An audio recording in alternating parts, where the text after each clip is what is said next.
Nick, it's one of our final reports. We've been working, well, you've been working flat out, as you always do. I've been working on our extraction today. Interesting. We're not out yet, but I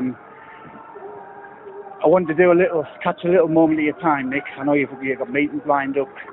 And I've had a fascinating set of meetings with some business people over here. Obviously, there's business people affected by this war, by these sanctions. Very intelligent, very good people.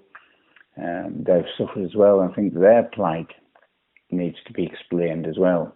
What's your views, summing it up, Nick, just before we leave? What do you think we've achieved? And what do you think's been the real key factors to this trip?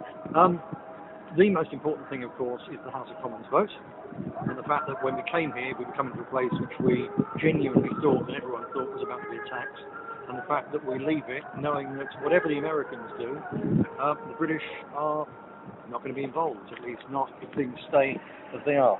That's a tremendous change, tremendous improvement. It's down in the end to what MPs decided at home in Britain, obviously, but talking to the Syrians, they are sure that the letter that they sent to all the British parliamentarians had an effect on such a tight vote. Absolutely. And it's from them, and it's their words, it's their thoughts, but let's be simple about it. I know the fellow who helped to translate it and who helped work out what was going on, and I was here with him and some of the people who wrote it 2 months ago. Yes. And they said that part of what has opened them, at least made it possible for them to say, perhaps we can open the door. With that dialogue, yeah. And have dialogue, is finding someone from Britain they can trust and who explains how the British people, or not so much the British people, the British politicians see it, to try and bring a little bit of light and understanding to where before was only the dust and the smoke of war. And how the British people see the involvement in the conflict as well. So I believe that our presence here has made a difference. It has. I think our hosts believe it's made a difference. If that's the case, then when people say to me, what did you do as an MEP? I can say, I helped to stop British involvement in a war. Money which would have been wasted on cruise missiles has now gone into schools, hospitals, pensions, things like that. If that's the case, it's something of which I'm very proud. And I wanted to catch this little sound bite, this last, not the final minute in Beirut, in Damascus, but with the call to prayer in the background, there's still artillery crumping up on the hills. And it really is quite freaky how quickly you get used to artillery barrages when you're having your breakfast. It's quite eerie, to be honest, but life goes on. There's more people around the pool today. I've been with you when you've met these senior officials, when you met the Speaker of the House, and the respect he showed to you as one of the only parliamentarians on any kind of common sense mindset, open to diplomacy, open to talks with people instead of war. They couldn't praise you high enough, and I've got to echo that. I was there. I think you've come over here and you've represented the northwestern Britain fantastically. Well, I've been pleased with those people that they haven't seemed to bother about the fact that I'm scruffy as hell, because as you know, we were going to an internal conference with alliance people and so on in Brussels. Came away for 2.5, 3 days of intensive but casual meetings, so I've had to wash my own socks. I haven't washed my own socks since I was in the army cadets, I'll tell you that, but they seem very very happy to put up with the slight scruffiness, because I do think that they appreciate what we've done and what we're trying to do. And I think everybody else will, Nick, as well. Thank you. Thank you.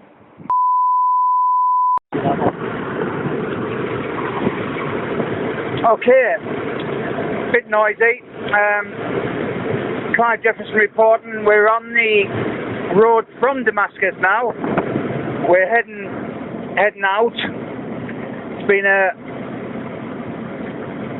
high-charged trip, very intense, a lot on the line really. How do you think it's went, Nick? I think it's gone very well, Clive. I must admit, I'm looking forward to getting home. I don't know exactly how long it's going to take. When I went out last time, it was on a different road. We were in house on this one. So I'm not quite sure how it will be, but it's actually very similar. There's see lots of newly planted trees on both sides. There's been a reforestation drive in this very hilly, rocky desert. Sorry, I just cut in. There's a UN convoy. Oh yeah. Of Land Rovers just coming the other way actually. 1, 2, 3, 4, 5. Interesting. Sorry about that, Nick. Yes, yeah. Obviously a big reforestation drive going on in the country. I imagine brought to a halt at present by the needs of fighting a war against what is essentially a jihadist invasion. Seems familiar to us in Britain, but we've not got it quite so bad yet. So yeah, heading home. I had a long list of things to do here, work to do and so on. I've ticked it all off, got through it all with a hell of a rush at the end. But great fun working at that pace. Quite a strain. And when we get home, we shall speak. Absolutely. Full credit to the security of this trip. It's been excellent, very tight. It has. And obviously it's why people survive in these conditions, and they're very good, very professional, and we're as safe as we can be. Probably safer than the UN actually, but it was being sniped at, I believe, and we haven't. So we're ahead of the UN on that one. So I'll cut off from now. We're at the midpoint, and we'll check back in a few hours with the progress report. Okay. Thank you. Clive Jefferson reporting on the road from Syria. Nick, we're in a week of tension. This is probably the tensest half hour of the whole week, really. We're in no man's land now, between borders, if you like. We've still got people with us, friends around us, but a little bit tense. Well, I suppose so, if you really think about it. Certainly, I don't know whose army controls this bit, if anybody. It's quite a pretty bit of countryside. I guess nobody grazes goats here or anything, and there's a lot of trees. It's really quite attractive. But there's absolutely nobody here. It's rather eerie. Just a big dual carriageway motorway type thing, heading into Lebanon, where we'll see lots of soldiers, lots of checkpoints, lots of guns, there's tanks on both sides. The Lebanon, of course, the civil war in Syria is beginning to spill over to there. The sectarian divisions that are being stoked up by outside interference in Syria are spilling over. There have been a number of car bombs on both sides in the Lebanon. It's a very fragile state. It was obviously torn apart by civil war and Israeli invasion on a number of occasions, particularly in the 1980s. Like I said on the way out, they've need to rebuild the place, and if the Americans manage to totally destabilise and destroy Syria, then the Lebanon will go up in flames. Till it does, they've got an army which now does control, I believe, most of it. Whether they can control this bit is anybody's guess. Yeah, there's a few people in transit. I tell you what I found absolutely fascinating, to be honest. We hear on the news of the thousands, indeed tens of thousands of refugees, etc. And I tell you what, I expected to see refugee camps at the borders and maybe thousands of people desperate to leave. And the Syrians and the Lebanese, the flit between the countries without passports, just with a little ID card. The drivers and the taxi drivers, the people that trade, the people that drive the lorries, and the flit between the two countries. But I haven't seen any refugees. I haven't seen any stream of refugees. In fact, I haven't seen many queues, just orderly queues. Very, very odd to what I thought. That's exactly what I found the first time out. Even though we know better than anyone else as senior BNP people, we know how the media lie and twist things, but it's still, somehow some of it sinks in. It's so insidious, and you think you're coming to something that's going to be like you see, say, your refugees and people scurrying around and all the rest of it. Yeah, indeed, it's almost banal how normal it is. It's obviously not British, it's different, it's foreign, but it's by their own rate, it looks normal. And yeah, very weird. And here we are now. We're coming into Lebanon, and there is quite a queue here now. Army posts, huge container trucks, quite a lot of them, maybe hundreds of them. Say quite a queue here. Most weeks I do over the QE2 bridge and through the Dartford Tunnel. Tell you what, far longer queues there. Yes, very true. Very true. And okay, I'm going to sign off now because we've got to do some paperwork and such. And another leg. Oh, there's a bomb-torn truck. Look, Mr. Griffin. I expect it's more likely to be a road accident. Possibly. But I'm convinced that particularly the driving on the Lebanese side, where the road is nothing like as good and it's much smaller, I'm convinced that is the main danger to health. It's oncoming lorries. Yes. All right, we're going to sign off now because we've got to go in and do some paperwork and such, and we'll speak again soon, hopefully. So,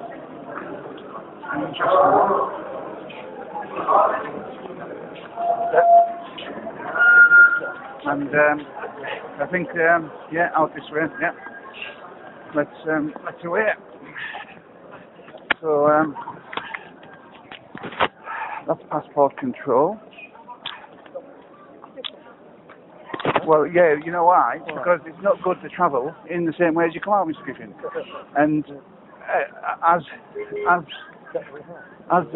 somebody that's been coordinating your security with professionals, not me obviously, but I've been intermediary, they are professionals, and your routes are always different, so you get to see new horizons. I think Charlie and the driver's through, and the other team that's with us, obviously, looking after your interests and thankfully mine. So that's another stage. You've got to take these journeys in little bites, haven't you? I'm sorry. You've got to, you've got to get from one thing to the next. And where is our man and Charlie? It's gone. Okay, that's not good. Right, I'll sign off. So this is rather spooky. So Charlie's walked out of the door in a border post, and he's gone. Like, seriously. That's his geography. And Or should we go and stand there? You're a member of the military. Yes. Yes, I think we should. How utterly bizarre.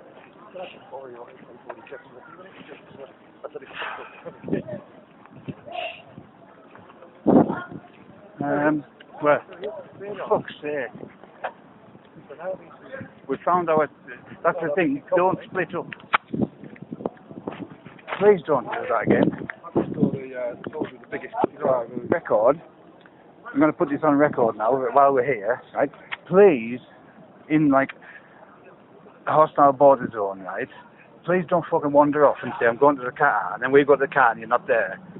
Right? That is, I was quite concerned for your safety Papa there. Jefferson. So, Thanks for the concern. Well, do you know what I mean? We're all here. Yes, we are. Convened outside the... Yes. In fact, you see, he was actually only thinking of his value to the future party as a brilliant graphic designer, etc., and getting the hell away from me. Where is this guy? Where is he at? He's still waiting. He's waiting in the last queue. Right. Well, let's go somewhere less conspicuous. Like.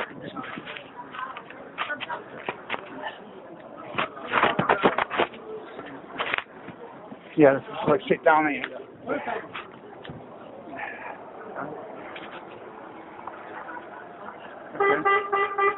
وعنا هاي في شو حدا شاب اسمه جان ايه جان شو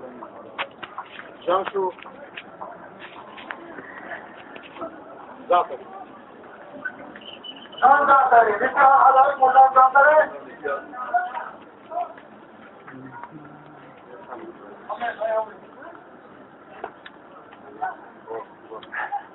Okay then. Where's his tent? No. No, it's not. It's very... When I came back and saw you guys not there, They've been taken around the back. Yeah. We're just waiting for their driver. Oh, sorry. Right, sorry. If you have, yes.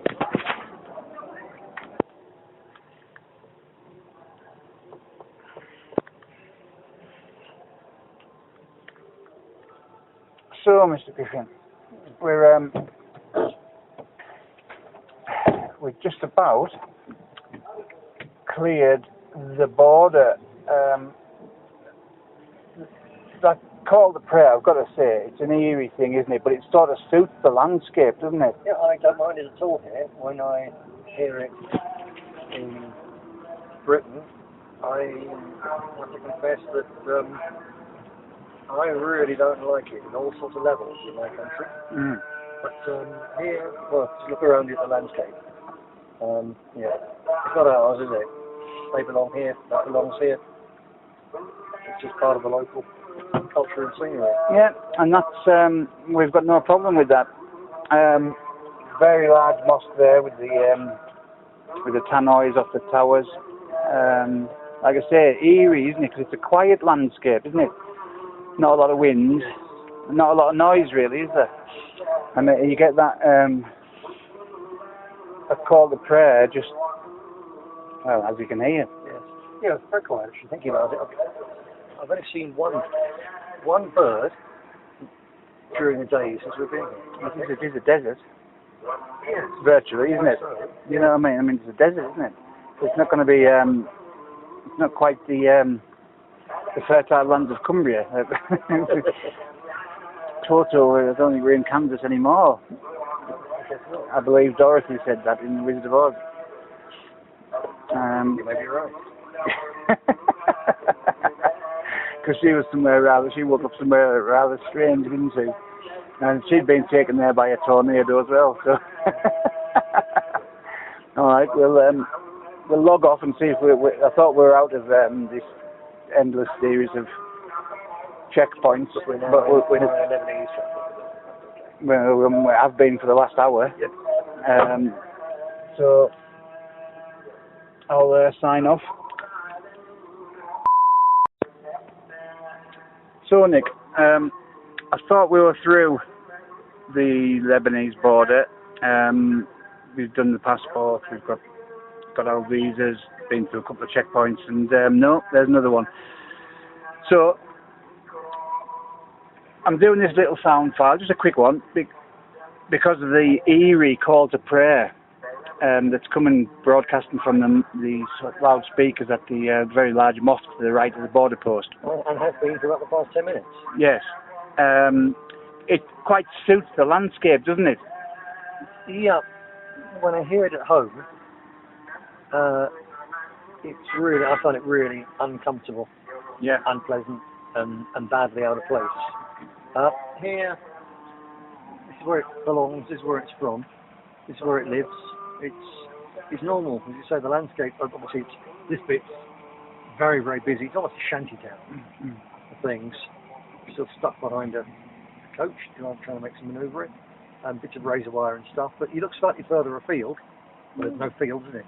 Slightly further over the rocks and the mountains, a little bit misty, and it is an eerie, quiet landscape now. And as you say, perhaps that suits it. It's certainly not out of place. I'll just pop the recorder out the window. We'll just get a little bit of ambience for the listener there.